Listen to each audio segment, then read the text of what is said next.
कैलाश मानसरोवर यात्रा पर जाने वाले श्रद्धालुओं के लिए खुशखबरी। प्रदेश सरकार देगी 1 लाख रुपए। कैलाश मानसरोवर यात्रा पर जाने वाले श्रद्धालुओं के लिए खुशखबरी है। उत्तर प्रदेश सरकार ने श्रद्धालुओं को 1 लाख रुपए देने की घोषणा की है। ये जानकारी प्रदेश सरकार के पर्यटन मंत्री जयवीर सिंह ने दी। उन्होंने बताया कि कैलाश मानसरोवर की यात्रा कर लौटने वाले उत्तर प्रदेश के श्रद्धालुओं को सरकार की तरफ से 1 लाख रुपए दिए जाएंगे और ये राशि श्रद्धालुओं के खाते में भेजी जाएगी। केदारनाथ से गुप्तकाशी आ रहा हेलीकॉप्टर क्रैश, 7 की मौत। उत्तराखंड में 4 धाम यात्रा के दौरान रविवार को बड़ा हादसा हुआ है। गौरीकुंड क्षेत्र में केदारनाथ धाम से गुप्तकाशी आ रहा हेलीकॉप्टर क्रैश हो गया है। जानकारी के अनुसार रविवार सुबह आर्यन कंपनी का हेलीकॉप्टर क्रैश हो गया। हादसे में 23 महीने के बच्चे समेत 7 की मौत हो गई है। हादसे के बाद 2 दिन तक हेली सेवा पर रोक लगा दी गई है। उत्तराखंड के सीएम पुष्कर सिंह धामी ने केदारनाथ गौरीकुंड के बीच हुए हेलीकॉप्टर हादसे के बाद सीएम आवास से वरिष्ठ अधिकारियों के साथ वर्चुअल उच्च स्तरीय बैठक की। प्रधानमंत्री मोदी का साइप्रस दौरा, तुर्की को संदेश, पाकिस्तान के दोस्त को झटका देने की तैयारी। प्रधानमंत्री नरेंद्र मोदी 3 देशों के दौरे पर रविवार को रवाना हुए। इस दौरे के पहले पड़ाव में पीएम मोदी रविवार को साइप्रस पहुंचेंगे। ये 23 साल में पहली बार किसी भारतीय प्रधानमंत्री का पहला साइप्रस दौरा है। वही प्रधानमंत्री मोदी के इस दौरे को तुर्की को संदेश देने के तौर पर देखा जा रहा है। दरअसल तुर्की पर आरोप है कि उसने साइप्रस के 1/3 हिस्से पर साल 1974 से कब्जा किया हुआ है। गृहमंत्री अमित शाह ने सिपाहियों को दिए नियुक्ति पत्र, बोले अब यूपी में गुंडों को वीआईपी ट्रीटमेंट नहीं मिलता। गृहमंत्री अमित शाह राजधानी लखनऊ पहुंचे और उन्होंने 60,244 नवचयनित सिपाहियों को नियुक्ति पत्र सौंपे। इस मौके पर उनके साथ सीएम योगी आदित्यनाथ भी मौजूद रहे। इस बीच उन्होंने कहा कि दंगों का घर माना जाने वाला यूपी आज दंगा मुक्त होगा चुका है और आज यूपी में अपराधियों को वीआईपी ट्रीटमेंट नहीं मिलता।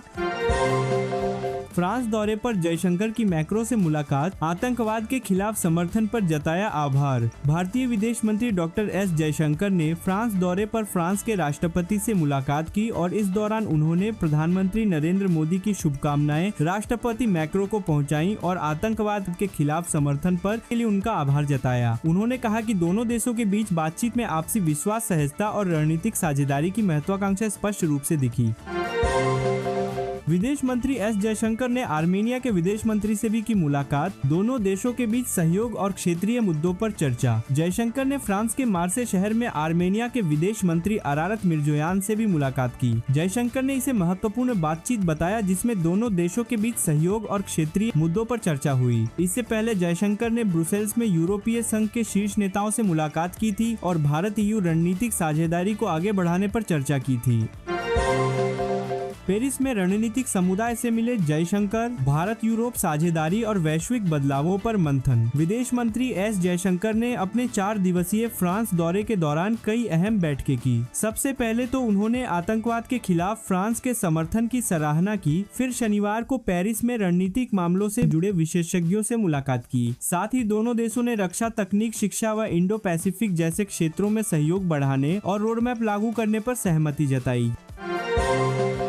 गुजरात के पूर्व सीएम विजय रूपाणी के डीएनए का मिलान हुआ, परिवार को दी गई जानकारी। एयर इंडिया विमान हादसे को लेकर लगातार नए अपडेट आ रहे हैं। हादसे में मृतकों का आंकड़ा 270 तक पहुंच गया है। इस बीच अहमदाबाद में सिविल अस्पताल के अतिरिक्त चिकित्सा अधीक्षक डॉक्टर रजनीश पटेल ने बताया कि 32 शवों के डीएनए का मिलान हो गया है। 14 शवों को उनके संबंधित परिवार के सदस्यों को सौंप दिया गया है। इस बीच गुजरात के पूर्व सीएम विजय रूपाणी का डीएनए मैच हो गया है और अब पार्थिव देह को राजकोट में उनके परिवार को सौंप दिया जाएगा।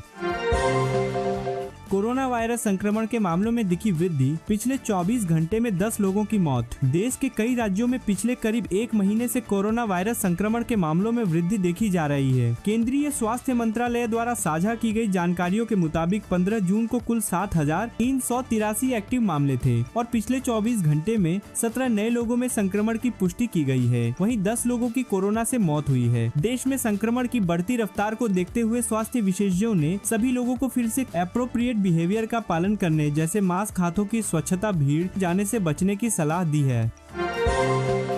मथुरा में बड़ा हादसा, टीला खिसकने से 3 मकान गिरे। प्रत्यक्षदर्शी बोले बच्चे समेत कई लोग मलबे में दबे। मथुरा के गोविंद नगर क्षेत्र में रविवार को बड़ा हादसा हो गया। शाहगंज दरवाजा क्षेत्र में सिद्ध बाबा मंदिर के पास टीला खिसकने से 3 मकान धराशायी हो गए और चीख पुकार मच गई। सूचना पर पुलिस प्रशासन के अधिकारी पहुंच गए और बचाव कार्य शुरू करा दिया गया। मलबे में करीब 1 दर्जन लोगों के दबे होने की आशंका जताई गई है, जिसमें कई बच्चे भी हो सकते हैं। जंगल चट्टी के पास मलबा पत्थर गिरने से रास्ता खराब, सोनप्रयाग से केदारनाथ की यात्रा रोकी गई। बारिश के बाद आज केदारनाथ धाम पैदल मार्ग पर भारी संख्या में पत्थर गिरे हैं। वहीं जंगल चट्टी के पास मार्ग पर बोल्डर गिरने से मार्ग क्षतिग्रस्त हो गया है। सोनप्रयाग से केदारनाथ धाम जाने वाले मार्ग पर अग्रिम आदेशों तक के लिए आवाजाही रोक दी गई है। वहीं पैदल मार्ग पर जो भी श्रद्धालु गए हैं उनसे भी सुरक्षित जगहों पर रुकने की अपील की गई है। पैसों के लालच में ना एकजुट रहें, निकाय चुनाव से पहले उद्धव की पार्टी कार्यकर्ताओं से अपील। शिवसेना यूबीटी प्रमुख उद्धव ठाकरे ने रविवार को अपने पार्टी के कार्यकर्ताओं से अपील की कि वे पाला बदलने के लिए मिलने वाले पैसों के लालच में न आए और मुंबई के हित में एकजुट रहें। उनका यह बयान में महाराष्ट्र में आने वाले दिनों में होने वाले स्थानीय निकाय चुनावों से पहले आया है। वहीं ये चुनाव इस साल के अंत तक होने की संभावना है। कांग्रेस की विदेश नीति नेहरू परिवार पर केंद्रित थी, देश ने इसका खामियाजा भुगता। भाजपा सांसद निशिकांत दुबे का पलटवार। कांग्रेस बीते कई दिनों से केंद्र सरकार की विदेश नीति पर सवाल उठा रही है। हाल ही में कांग्रेस नेता जयराम रमेश ने दावा किया कि अमेरिका ने अपने आर्मी डे परेड में पाकिस्तानी सेना प्रमुख को आमंत्रित किया। इसे लेकर कांग्रेस ने भारत की विदेश नीति को पूरी तरह से असफल बता दिया था। अब भाजपा ने कांग्रेस पर पलटवार किया है। भाजपा सांसद निशिकांत दुबे ने सोशल मीडिया पर साझा एक पोस्ट में कांग्रेस पर जमकर भड़ास निकाली और पार्टी पर तुष्टीकरण की राजनीति को बढ़ावा देने का आरोप लगाया। इंग्लैंड सीरीज से पहले गिल बोले मुझ पर गंभीर अग्रकर का दबाव नहीं, भविष्य की रणनीति पर भी रखी राय। भारतीय टेस्ट टीम के कप्तान शुभमन गिल का कहना है कि कप्तान के तौर पर उनके पहले दौरे को लेकर उन पर मुख्य कोच गौतम गंभीर या मुख्य चयनकर्ता अजीत अग्रकर का कोई दबाव नहीं है। गिल इंग्लैंड के खिलाफ 20 जून से शुरू होने वाली 5 मैचों की टेस्ट सीरीज से भारतीय टीम की कप्तानी का जिम्मा संभालेंगे।